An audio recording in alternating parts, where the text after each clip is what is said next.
ఎన్నికల శంఖారావం పూరించేశారు వైసీపీ అధినేత జగన్. అందుకు తగ్గట్లే అభ్యర్థులను ఎంపిక చేస్తూనే క్యాడర్ను రెడీ చేస్తున్నారు. సిద్ధం పేరుతో భారీ బహిరంగ సభలు నిర్వహిస్తూ పార్టీ శ్రేణుల్లో జోష్ నింపుతున్నారు. భీమిలి, దెందులూరు బహిరంగ సభలు సక్సెస్ కావడంతో ఇవాళ అనంతపురం జిల్లా రాప్తాడులో జరిగే సిద్ధం సభపై ఫోకస్ పెట్టింది వైసీపీ. గత 2 సభల కంటే ఎక్కువగా ఇవాల్టి సభను విజయవంతం చేసేందుకు ప్లాన్ చేసింది. ఇక సీఎం జగన్ మధ్యాహ్నం 1:30కు తాడేపల్లి నుంచి బయలుదేరి రాప్తాడుకు వెళతారు. రాష్ట్ర చరిత్రలోనే కనీవిని ఎరుగని రీతిలో సిద్ధం సభ నిర్వహిస్తామంటున్నాయి వైసీపీ శ్రేణులు. రాప్తాడు సమీపంలోని బైపాస్ రోడ్లో సుమారు 250 ఎకరాల మైదానంలో సిద్ధం సభ కోసం ఏర్పాట్లు పూర్తయ్యాయి. ఉమ్మడి వైఎస్ఆర్, చిత్తూరు, కర్నూలు, అనంతపురం జిల్లాల్లోని 50 నియోజకవర్గాల నుంచి లక్షల సంఖ్యలో పార్టీ క్యాడర్, అభిమానులు, ప్రజలు తరలిరానున్నారు.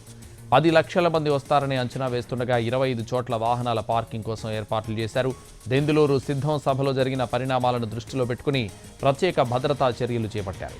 రాప్తాడు సిద్ధం సభకు లక్షల మంది వస్తారని అంచనా ఉండడంతో పోలీసులు భారీగా భద్రతా ఏర్పాట్లు చేస్తున్నారు. సీమలో నిర్వహించే సిద్ధం బహిరంగ సభ నుంచి మంచి ఊపు తెస్తుందని పార్టీకి నాయకులు ధీమా వ్యక్తం చేస్తున్నారు.